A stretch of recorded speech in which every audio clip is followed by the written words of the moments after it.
nagra-rally sa labas, kaugnay ng wage hike, kaugnay ng PhilHealth, at kaugnay ng impeachment, ay natasan ko na ang Sergeant at Arms na tiyakin na magiging ligtas lahat ng makikilahok sa mapayapang pagprotestang ito na ginagalang, siyempre, at nirerespeto namin dahil karapatan nila yan sa ilalim ng saligang batas. Pero pinatitiyak ko kasabay nun na hindi kami makaka-apekto sa mga motoristang dadaan sa Jokno, gayon din sa mga empleyado at bisita na pupunta, papasok at lalabas ng Senado. Wala pa rin ako nakikitang resolusyon. Yung binanggit, yung nilabas yung resolusyon. Kayo naman ang naglabas nun, hindi naman ang Senado.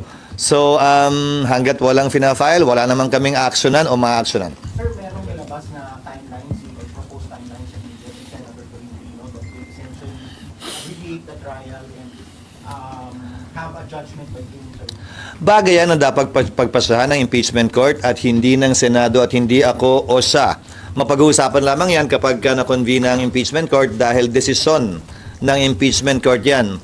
Pero may kling sagot siguro, paano ba at bakit ba naging objective na paikliin, pabilisin ang trial? Hindi ba dapat protektahan natin ang karapatan ng magkabilang panig?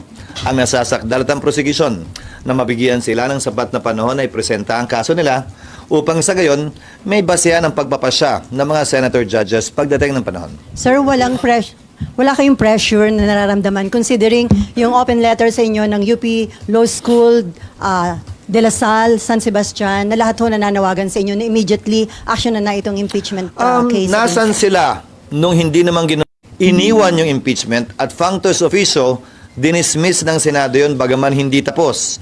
Yung kaso ni Chief Justice Corona, pinagpasahan ng Senado. Yung kaso ni Ombudsman Gutierrez ay dinismiss ng Senado bago pa mag-trial dahil nagbitiw siya. Sa tatlong kasong yon, nag-trial ang Kongreso matapos ang recess nilang nakaschedule. Walang pinagkaiba. Final yung impeachment complaint, ilang araw bago mag-recess ang Senado. Nag-recess ang Senado, nag-trial pagka-recess. Wala naman tayong narinig na reklamo nun mula sa iba't ibang grupo. Pabor siguro sila o kontra siguro sila sa impeachment nun, hindi ko alam. Pero sa kaso ito, yun din ang ginawa ng Senado. Final sa huling araw, yung ibang impeachment nga ay isang linggo pa bago nag-adjourn, hindi naman nag-trial ang Senado. Ito, final sa huling araw, ilang oras bago. Kaya sinabi ko, magko-convene ng Senado pag-resume namin. At sinabi ko rin na ang magagawa lamang namin ay pag-issue ng summons dahil nga kulang na yung panahon at matatapos ang authorization, kapangyarihan ng mga prosecutors pagdating ng June 30 dahil hindi continuing body ang Kamara. So hindi kayo magpapapressure, sir, kahit meron din mga rally? Sinabi ko na yan din nung simula. Sino mang pabor sa impeachment o kontra sa impeachment, sino mang pabor kay VP Sara o kontra sa kanya, hindi ko papakinggan. Gagawin ko kung anong tama, nararapat at ayon sa konstitusyon at batas, ayon sa aming tingin. Kung ano ang tama. Hindi porkit pabor sila sa impeachment at ayaw nila kay VP Sara at gusto nilang matanggal si VP Sara, mamadali na namin at susundin namin sila. Sa kabilang banda, yung mga ayaw naman, hindi rin naman namin papatagalin ang proseso. Susundan namin yung proseso, sino man ang mapaboran, sino man ang matamaan, sino man ang masaktan, sino man ang mabenepisyon nung proseso yun na ginawa at sinundan kahit ng mga naunang impeachment. Pero kanilang paniwagan, i-fulfill ninyo yung constitutional duty pagdating sa impeachment. Ang gusto nilang madaliin namin yung aming constitutional duty. Gagampanan namin yun, pero hindi sa oras na gusto nila porkit nagmamadali sila. Wala namang nagsabing hindi namin gagampanan yun dahil sabi ko nga, proseso ito na dapat sundan at sinusundan. Hindi sa oras na gusto nila, hindi sa pinili nilang panahon. Halimbawa, gusto nila mag-trial kami sa recess. Maliwanag na bawal at illegal yun. Kung sinunod namin sila sa kagustuhan nila, edi nagkaroon pa ng dagdag na bala sa ang nasasakdal si VP Sarang maaaring iakyat na naman sa Korte Suprema at maging problema na naman nating lahat. Hindi dahil mapapaboran siya o hindi siya mapapaboran, pero dahil magkakaroon ng constitutional crisis kung saan maaaring pigilan ng Korte ang Senado sa sinimulang trabaho niya. Yes, yung Constitution po mismo nagsabi na madali. Sinabi yung forthwith shall proceed forthwith. Oo, pero ulitin ko, forthwith pa rin naman yung konstitusyon na nung hindi nag-trial ang Corona, ang Estrada, at ang Gutierrez. Hindi naman nagbago yung provision ng konstitusyon, ayun pa rin. Nagreklamo ba kayo? Nagreklamo ba sila? Wala naman. Siguro, dahil tutol sila sa impeachment. Hindi ko alam. Pero tutol ka man o pabor, dapat pareho mag-apply at pantay na mag-apply ang rules. Ngayon, kung sasabihin mo rin yan, pues anong posisyon at lugar ng Kamara, ulitin ko. Sila hindi nila sinunod, hindi yung salitang forthwith, kundi yung salitang immediately. Ang sasagutin mo sa akin sila yun, tapos na yun eh. Hindi ganun yun. Tama kung tama ang proseso, mali kung mali ang proseso. Merong pinagdaan ng proseso sa Kamara, meron din pagdadaan ng proseso ang Senado. Kung sila, inupuan nyo ng matagal, base sa kanilang diskresyon, wala naman silang narinig sa amin, ganun din siguro dapat sila pagdating sa kapangyarihan at prerogative ng Senado sa ngayon. Sa SP para sa inyo, walang undue delay na nangyayari sa Ang, kaso na. ang pwede lamang makapagsabing may ginawang mali ang Senado kung sakasakali, kaugnay ng legal na bagay ay Korte Suprema. Ang pwede lamang makapagsabi na tama o mali ang sinuman sa panahong ito ay kasaysayan. Hindi naman ito paramihan lamang ng opinyon. Ang final arbiter ng lahat ng legal na katanungan ay ang Korte Suprema kung sakasakali. At hanggang sa ngayon, nakabinbin pa ang kaso sa Korte Suprema, yung mandamos in particular na inuutusan sana kami na mag-trial na agad maski na bakasyon kami. Sir, on June 11, ina-assure nyo na mangyayari ho yung pag-convene nyo as impeachment court. Yon ang nakalagay sa schedule namin. Yon ang binabalak kong gawin. Pero gaya ng sinabi ko, lahat ng bagay ay dadaan sa motion. Lahat ng bagay ay dadaan sa plenary action. Nung sinet ko ng June 2, wala namang nag-object na miyembro. Nung nireset ng June 11, bagaman may agam-agam, wala namang nagmotion para mas maaga. Malayang magagawa yun ni naman kung sakasakali. Pero dahil nga walang gumawa nun, yun na naging kapasahan na ng Senado bilang isang institusyon. At sir, yung resolution seeking de facto dismissal, hindi nyo yung pwedeng i-discuss during your regular session? I refuse to discuss a piece of paper, a scrap of paper that has not been filed. That is not in our records. Just in case, sir, may file before June 11. Ayokong pag-usapan kasi isang bagay na hypothetical eh. Kung may mag-file man ng kung anumang motion o resolusyon at hihilingin nilang pag-usapan at pagdebatihan, pag-uusapan at pagdedebatihan namin yon sa plenaryo. Sir, sabi ni Sen Coco, pagpatawag na daw po kayo ng all-member caucus. Hindi ako sang-ayon sa all-member caucus dahil hindi ako sang-ayong pag-usapan ito sa loob ng isang kwartong walang nakakarinig. Mas gusto ko pag-usapan ito sa plenaryo, pagdebatihan ito sa plenaryo, pagbotohan ito sa plenaryo. Wala kaming tinatago at wala akong nais itago ang Senado kaugnay sa bagay na ito. Ang caucus ginagawa lamang yan dahil may mga usapin at pag-uusap o salita na hindi pwedeng marinig ng publiko. Naniniwala ko kaugnay sa bagay na ito. Lahat ay pwede at dapat marinig ng publiko at anumang pagpapasya, kailangan padaanin sa botohan para on the record, para magamit ding basa nito ng mga susunod at darating pang Senado sa kinabukasan. Sir, si SP, dating... sir.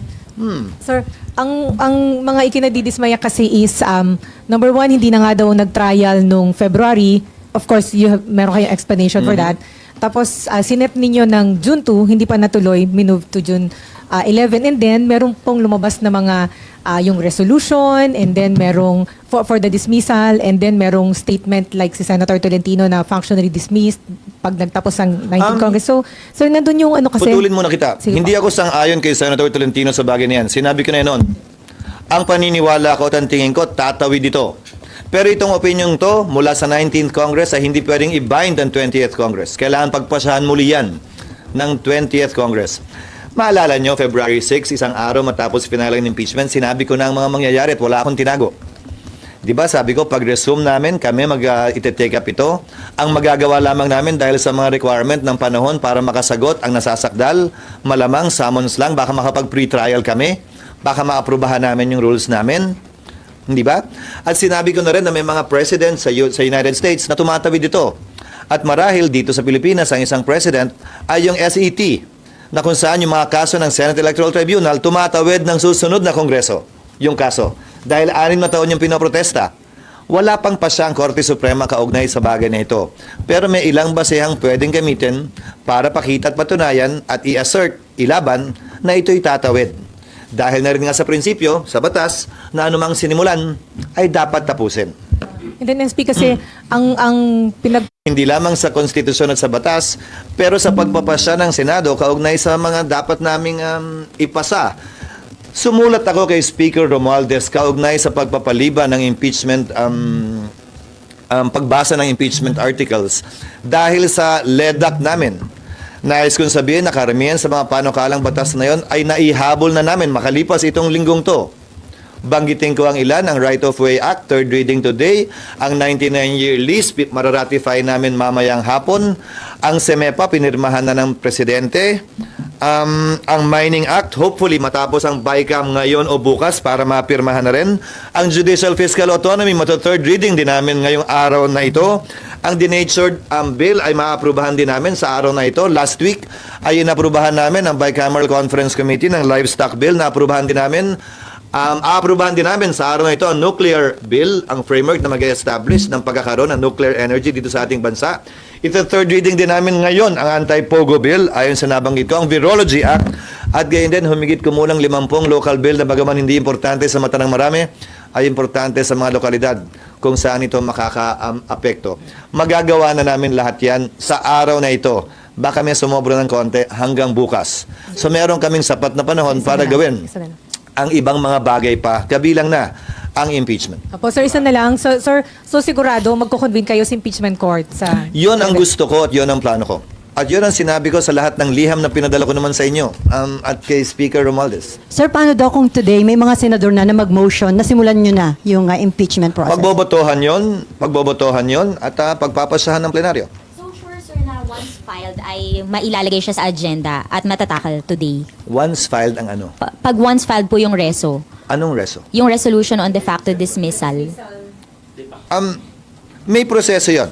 If a file, Okay. ibabasahin, kailangan basahin, hindi filing lamang. Parang yung impeachment lang yan. Hindi porkit final, yun na yun. Dapat pag-file, i-refer sa order of business. Sa kasong ito, kung resolution yan, Committee on Rules. At Committee on Rules, i-report out naman yun. Yun ang proseso. Pansinin nyo, bago kami mag-adjourn, nag-approve kami ng, ang tawag ng iba, yung Miss Universe resolutions, yung mga commending. Lahat yun, nire-refer sa rules yun pag-file. Binabasa, nire-refer sa rules pag-file. Ang rules, nire-report out, pagbobotohan sa plenaryo. So, yun din ang proseso nun. Ang rules ay isang komite na magpapasya base sa membership ng komite, majority and minority. Sir, si dating Senate President Franklin Drilon, sabi niya, message niya sa mga senador ngayon, sabi niya, my message to my former colleagues who seeks to hide the truth, the resolution is clearly unconstitutional. Do not play with fire, baka masunog kayo. Ulitin ko sino bang pinatutukuyan niya dahil wala pa namang pending na resolusyon na may nag-akdang senador? Ang tanong ko saan galing? Pero pinirmahan ba niya? Pero sabi ni Senator Ivy, group effort daw yun. May mga... Hindi ko kayang magsalita para sa kanila. Mas magandang ipukol niyo yung tanong kaugnay niyan sa kanila. Pero hanggat hindi yan ipa-file, walang pag-uusapan o tatalakayin ang Senado. Sir? Yung position nyo pa rin, pwedeng pagbotohan ng Senado kung magko-convene kayo. Lahat ay pwedeng pagbotohan ng Senado. Hindi ko posisyon yon. Rules ng Senado yon. Halimbawa, pinagbotohan ng Senado yung pag-dismiss functus officio ng ERAP impeachment trial. Senado yun hindi ng court. Dahil ayaw nang magpakita ng prosecutors. Pinagbotohan ng Senado nang walang trial yung pag-dismiss sa impeachment complaint laban kay Mercy Gutierrez na dating ombudsman. Muson din yun, pinagbotohan dahil nag-resign siya. Hindi ba? Pinagbotohan ng Senado nung corona impeachment kung susundin ba o hindi ang TRO ng Korte Suprema. Nagpasa ang Senado nun na sundin. Hindi ba? Lahat naman ito dadaan sa botohan. Ulitin ko lahat ng ginagawa ng Senado dadaan sa botohan. Kung may ginawa ang isang senador, maski tagapangulo pa ng Senado na hindi sang-ayon ng isang miyembro, maaaring questionin dito sa plenaryo at pagbotohan din kung sakasakali. So, Sir, sir, Bakit ng mga kasamahan ninyo, automatic na yun dapat. Ganyan ang posisyon nila, Senator Ruben Gatchalian, Senator Jinggoy, Coco, Risa, and others. Pwede naman na ang pagkukonvene nyo, automatic kasi nakalagay na yun sa Constitution. Hindi na kailangan Ulitin ko lahat ng ginawa noong nakaraan pinagbotohan. Wala namang nagreklamo. Unawain na natin, ito ay highly politically charged na paksa. Maraming pumapabor sa impeachment, marami ring tumututol dito sa loob mismo ng Senado. Maraming pumapabor kay Vice President Sara, maraming ayaw sa kanya sa loob mismo ng Senado. So asahan na natin magkakaroon ng iba't ibang opinion kaugnay niyan. Pero anumang opinion niyan, bilang tagapangulo ng Senado at presiding officer ng plenaryo, kung ako man yung nagkataong nakaupo doon, buong laya akong bibigyan ng sinumang miyembro na magsalita at sabihin kung anong ninanais nila at pagbobotohan ang lahat ng bagay na gagawin namin tulad ng nakaraan. Wala namang pagbabago. Sir? Hindi ko sinasabing pagbobotohan para hindi sumunod. Maling tanong yun. That is an unfair question to say the least. So, I'm simply stating a fact that everything we do in the Senate, even in the House, is put to a vote. Sir, may ginawa pong schedule si Senator Tolentino Nakita ko nga. Yung 19 pwedeng matapos in 19 days yung impeachment trial. Nasagot ko na Kaya ba? kanina yan. Yan ay isang paksa na dapat pagpasa ng impeachment court kapag na-convene na ang impeachment court. Pangalawa, saan ba nakasulat na objective namin abbreviate o ipadali o padaliin o paikliin ang proseso? Hindi ba ang objective dapat bigyan ng due process ang magkabilang panig na may presentahin ko nilang ebidensya? Pangatlo, hindi ako sang-ayon sa paniniwala niya na hindi tatawid ang impeachment complaint sa susunod na Kongreso. Bagaman ang opinion ko ngayong 19th Congress ay hindi binding sa 20th Congress, ito'y pagpapasyahan muli ng 20th Congress kung saan bahagi pa din ako at boboto ko kung sakasakali na ito'y dapat at pwedeng tumawid kung sakasakali. At saka sir, sinabi po pareho ni Senator Pimentel at ni Senator Risa na kaya in 1 hour tapusin yung convening ng impeachment court. Oo naman. Oo naman, kasi magsusumpaan lang naman yun eh. So, Kayo naman, ngayon pa nga lang, hindi pa kami nag-convene ng impeachment court. Ang dami ng debate. Asahan nyo bago magsimula yan, ang daming gusto magsalita at debate. Hindi namin matatapos. Lahat ng natapos namin itong nagdaang mga araw. Sa katunayan, di ba nung isang linggo, umabot na magtatatlong oras yung debating manifestation lamang kaugnay nito bago pa nga namin magawa yung iba. Klaro naman na lahat gustong magsalita kaugnay nito na gusto ko mabigyan ng panahon at pagkakataon. Tinapos lang nga namin yung trabaho namin kaugnay sa mga hinahabol na panukalang batas. Hindi rin ito ang unang beses na ginawa ito ng Senado, ha?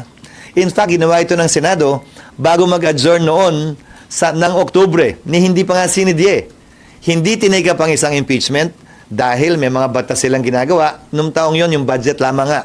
Hindi pa sinidye adjournment. So, wala kaming hindi sinusunod na president o ginawa ng Senado sa nagdaang panahon. Pero sir, hindi ba naiwasan sana yung mga debate kung nasimulan na agad yung impeachment process? Hindi naman kami takot sa debate dahil the Senate, like Congress, like the House, is a deliberative body.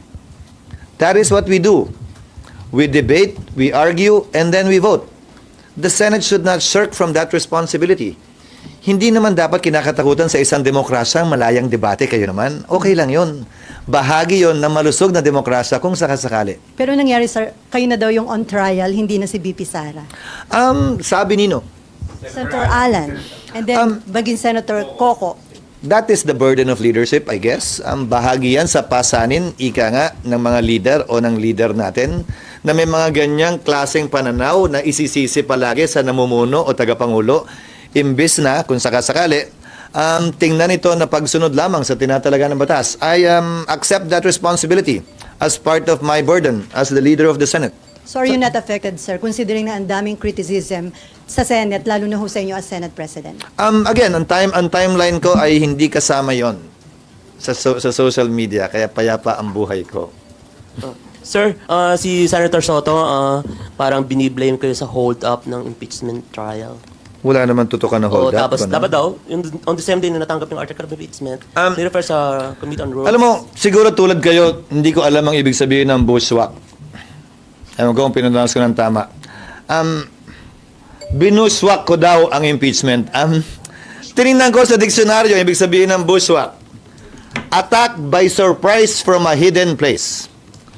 Inatake ko ba ang impeachment? Hindi. Sinunod ko ang batas. Sorpresa ba? Hindi. Dahil lahat ng ginagawa ko, sinasabi ko muna bago ko gawin.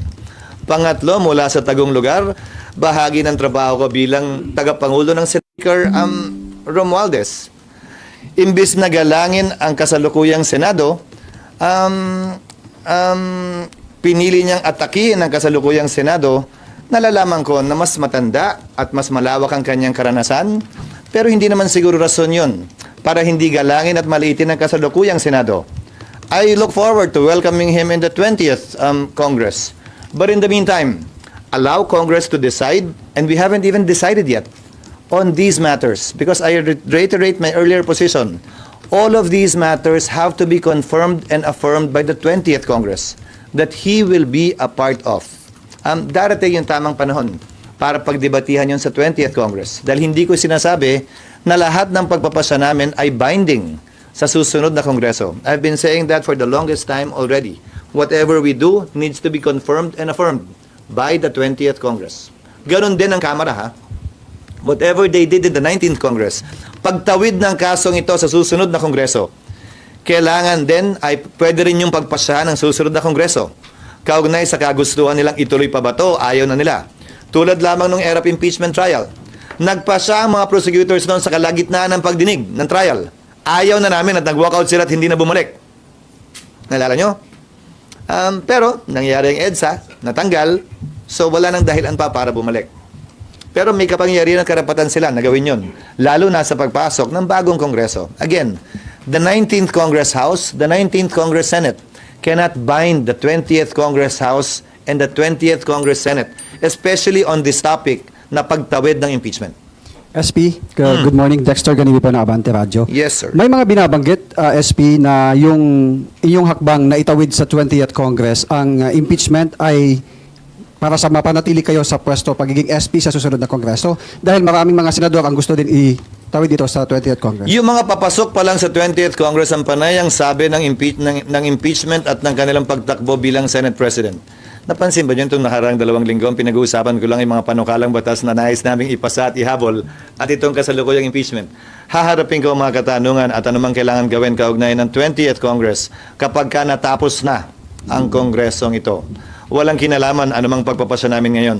Anumang pagpapasa at posisyon ko ngayon. Sa pagtakbo, hindi ko pagtakbo sa anumang pwesto sa Senado. Talking about 20th Congress, SP, mayroon daw gentleman's agreement between you and Senator Tito Soto? Sabi nino, From the sources from... ikaw naman, may hirap naman mag-sources.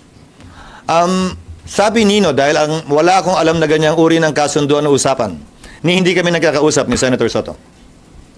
Sir, Thank you, sir. intriga lang ba yun na may ino-offera na daw kayo maging majority leader, maging chairman ng Committee on Ulitin ko, Finance? sa dami ng ginagawa ko sa Senado ngayon na tinahabol na panukalang batas na medyo obvious naman siguro sa inyo dahil sa trabahong ginagawa namin. Sa dami ng mga katanungan kaugnay sa impeachment na in-schedule namin bago matapos ang aming sesyon, lahat yan darating pagkatapos na siguro namin mag-adjourn. Walang sapat na oras para gawin o pagugulan ng panahon yan. Sir, other issue. Matagal pa naman, di ba kayo natatagalan pa? SP, sir. July 28 pa magre-resume ang Senado? Ano mang oo o hindi ngayon, pwede magbago, bukas makalawa, lalo na pagdating ng 1 buwan.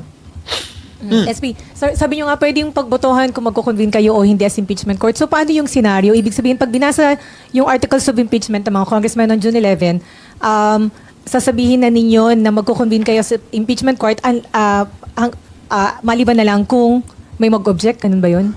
Hindi ko Paano sasabihin scenario, yun. sir? Tutuloy-tuloy lang kami. Point in time, pag may nagsabing objection, sasabihin ko, anong objection mo? Pag sinabi niyang ganyan and I move, may nag-object, magbobotohan. Pag walang nag-object, edi tuloy. Di ba sinasabi ng majority leader, I move that we take up the reference of business. Any objection, hearing none. Edi magre-reference of business kami. At any point in time na may tumayo at gusto mag-deliver ng privilege speech, halimbawa, what is the pleasure? Any objection na mag-privilege speech sa halimbawa, sa gitna ng reference of business? Wala, edi yun ang gagawin namin. We're all dictated by motions and objections and votes. That is what we will be doing, not only with this, but with everything that we do in plenary. Ano kasi, di ba? Pagkabasa ng articles of impeachment and then, tama ba? Supposedly sasabihin ninyo na magko-convene kayo. I-refer na agad yon sa impeachment court and that will trigger the convening of the impeachment court by doing the oath. First to me and then to the members of the impeachment court. Bakit tatanungin pa kung any objection sa pagko-convene ng impeachment court? Gano'n naman talaga eh. Again, lahat ng ginagawa namin ay gano'n. Everything is done by motion. You just simply ignore it because nobody is objecting. But in a highly politically charged issue such as this one, doon yung makikita kung sakasakali dahil nakita nyo na iba't iba ang pananaw halos ng kada senador. But I don't fear that. I don't run away from that. In fact, that shows that we have a vibrant democracy, both inside and outside the Senate. Dahil iba-iba ang opinion namin kaugnay sa bagay na ito. Pero bagaman magkakaiba ang opinion namin sa bagay na ito, ito'y tatapusin sa pamamagitan ng hindi suntukan o anuman, pero batuhan. So isa na lang, how confident are you na masusustain yung pag-convene ninyo as impeachment court? Ako nag-set nun eh. Ako nag-set nun sa pananaw at palagay ko, matutuloy yun hanggang sa pag-issue nga namin ng summons. Ngayon, kung yung trial ay matutuloy, ayon sa kagustuhan ni Senator Tolentino na isang araw lamang ang presentasyon ng ebidensya na magkabilang panig, impeachment court ang magde-decide nun. Hindi ang Senado. Sir, from July 1 hanggang bago Resume. 28 mag-resume, wala pwedeng gawin yung impeachment court. Paano kami may gagawin? Walang prosecutor. Paano magta-trial kung wala ang isang panig? Paano magiging parehas at patas ang anumang paglilitis kung isang side lang yung pwede magsalita? Ang term ng mga kongresista na hinalal nila ay nagtapos na o magtatapos sa June 30. Yon ang isang bagay na nakita na lang din namin pagkatapos at maliwanag na hindi nakita ng kamera nung final nila ng late ito. Sorry. Yes. From June 13 hanggang 30, hindi pwede ituloy yun. 30 hanggang? 13 hanggang 30, hindi pwede ituloy. Desisyon ng impeachment court yun. Desisyon ng impeachment court yun. Dahil yung schedule nga ay kasama sa rules kasi yung schedule eh. Kung mapapansin nyo, di ba yung schedule ng trial nakalagay sa rules. So kasama yon sa aprubahan ng impeachment court. Sir, kailangan pa bang baguhin? Well po yung ganun time. Nalalabo, para sa akin, again, ang objective by madaliin o ang objective by palabasin kung ano ang katotohanan. So kung susundin Ayan na naman eh, madali na naman eh. Saan ba galing? Saan ba nakasulat sa saligang batas na dapat madaliin ito? Oo, pero nagsimula na nga. Pati ba naman sa trial, forthwith pa? Wala namang nakalagay doon. Commence. Commence ang sinabi. Hindi sinabing trial shall be forthwith done. Tatapusin agad. Walang ganun, kayo naman. At kung kayo ang nasa panig na nasasakdal, masaya ba kayong isang araw lang, ikaw magpe-presenta ng ebidensya, finish or not finish, pass your paper, parang grade 3? Again, I will leave it to the impeachment court, but personally, I think it's very difficult to limit the presentation of evidence on both sides to 1 day each, simply because you want it done at the soonest possible time. Hindi nakalagay na trial should be done at the soonest possible time, lalo na masyadong siniksik lahat ng bagay. Pero sir, Sir, possible yung din sa ba June from- 11 ba, may assurance na gusto talaga ng majority ng Senado? O mas late. Pero sa ngayon, wala namang humihiling nun. So, SP, wala din sa pag-convene ng 11 hanggang 30, June 30, bago magtapos yung term ng mga congressmen, hindi pwede mag-trial? Desisyon ng impeachment court yun. Pwede. Pero desisyon nga ng impeachment court yun. Pero sir, pwede rin ba from 7 articles of impeachment, i-lower ito into 2 or 3? Hindi namin desisyon yun. Pero pwede din gawin yun, sir. Lahat ng bagay naman pwede. Again, by mere motion and by vote. Pero hindi namin desisyon yun. Hindi namin pwedeng pilitin ang prosecution na, hoy, dahil isang araw na lang to, bawasan nyo nga. Walang ganun. Kayo naman. Desisyon nila yon. Kung gusto nilang gawin yon, malayang mag-object ang kabilang panig na hindi, sinabi nyo na ganito eh. Tapos ngayon, babawasan nyo. Ayaw na namin, sinagot na namin yan eh. Tapos, dun pa lamang pagdedesisyonan yon ng Senado. So, there will be a motion pa rin by the prosecutors, if ever, to reduce it. Objected to presumably by the defense. Pag pinayagan nila, desisyon pa rin ng impeachment court kung papayagan yun o hindi, even with the acquiescence of the defense lawyers. Dapat magaling sa prosecution panel yung initiative pagdating sa pagbabawas ng articles. Pwede rin hilingin ng depensa. Pag hindi nag-object yung prosecution, magpapasya pa rin ng impeachment court. That is how you've seen trials, not only in the impeachment before, but also on TV. That's how it works. It operates by motions, objections, and votes. SP, Tanong lang ni Daniel kanina. So, posible pa rin na hindi mag-convene ng impeachment trial sa June 11. Hindi ko nakikita. Pero Kayo naman, yung mga ganyan tanong, yung mga trick question naman yan eh. Kasi, again, everything is possible in the realm of possibilities. Lahat naman, dahil nga motion lahat to eh. Pero, nakaset na yung date, di ba? Nung nireset namin, di naman tinago. Nag-notify naman sa lahat, nilabas naman sa lahat. So, barring any unforeseen, yun ang mangyayari.